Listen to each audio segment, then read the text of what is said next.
Hello and welcome to my vlog. Ako po ay maghahanda ng masarap na ulam na siguradong magugustuhan ninyo. Ito ay aking version ng dinengdeng na may card dish. Ituturo ko ngayon sa inyo kung paano magluto ng dinengdeng na upo na may card dish. Una, balatan ang upo pagkatapos gayatin ng maliliit.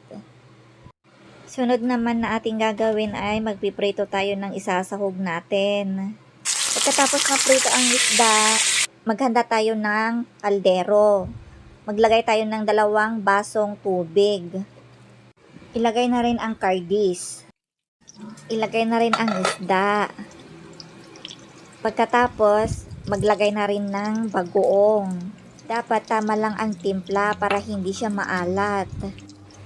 Hayaang maluto for about 2 minutes. Kapag kumulo na, ilagay na rin ang ginayat na upo kanina. Simpleng ulam pero masarap at masustansya. Madali lang itong lutuin, guys. Hintayin ulit natin hanggang maluto ulit ang upo. Kailangang pantay para mas madali siyang maluto. Maglagay na rin tayo ng betchin, pampalasa. Ayan, tingnan natin kung okay na. Huwag natin siyang hayaang ma-overcook. Dapat tama lang. Ayan. Manan natin kung pwede na.